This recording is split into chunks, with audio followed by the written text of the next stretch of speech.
Well, I don't make constitutional arguments. To me, it's simply a matter of what saves lives.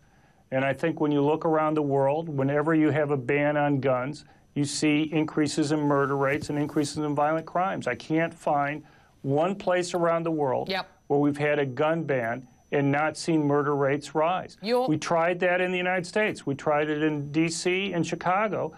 You saw huge increases in murder rates and violent crimes in both of those places. And you've seen it in other places. Island nations like Ireland and Jamaica and the UK have all seen increases. John Lott, I think you're massaging the stats slightly. You've got a book out, More Guns, Not Less. Roland, More Guns, Less Crime do you agree? is the name of the book. More Guns, Less Crime. Roland, do you agree with him here? God, no, I don't agree with it. You know what? When you look at the United States, this is an absolutely violent gun culture.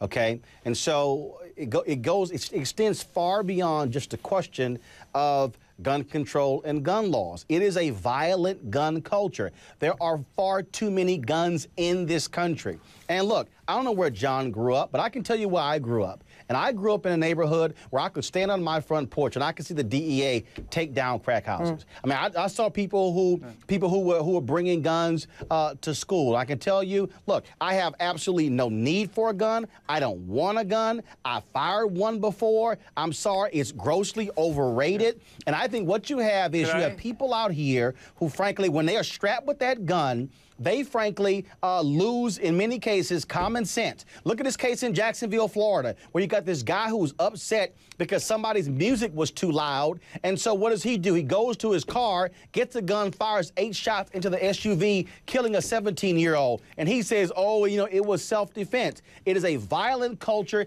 and it needs to stop. And John should be ashamed of himself saying more guns in this country. You should be ashamed of yourself, John, says Roland. Okay, well, I guess I'm just asking, name me one place in the world that's had a ban on guns, banned handguns, banned all guns, and seen murder rates fall. Britain. I can't find Britain. it. I mean, John, you know what? John, we can, John. Britain, let me answer the question, please. No, but the point was, Britain had even lower murder rates and lower violent crimes before it had its gun controls. You've had 3 major gun control laws in Britain. 1920s, 1950s, and January 1979. After each of those cases, particularly the changes in the 56 as well as 97. What about the gun amnesty in 1998 after Dunblane? You know what? I think you're massaging the figures. Well, but can we move this on? No, it was 1997 and 98. Let me move this on. Do you believe, John, that there should be a change in gun culture in the United States? And if so, what do you think the principles to explain that change in culture should be? Well, I think you have a misnomer here. The United States, in terms of murder rates, is not uniform, as Martin was just implying. Look, 78% of the counties in the United States in any given year have 0 murders. Those are the counties that actually have the high gun ownership rate. The urban areas, you have 3% of the counties in the United States account for about 75% of the murders. And if you ever saw a map of the murders in those urban areas, it's very heavily concentrated within tiny areas within those things. It's drug gang related.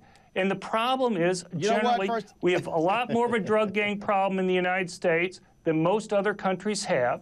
The gangs fight against each other and control drug trade. All right, let's let Roland in here. Let Roland in here, John. I spent 6 years living in Chicago, and I witnessed what was taking place.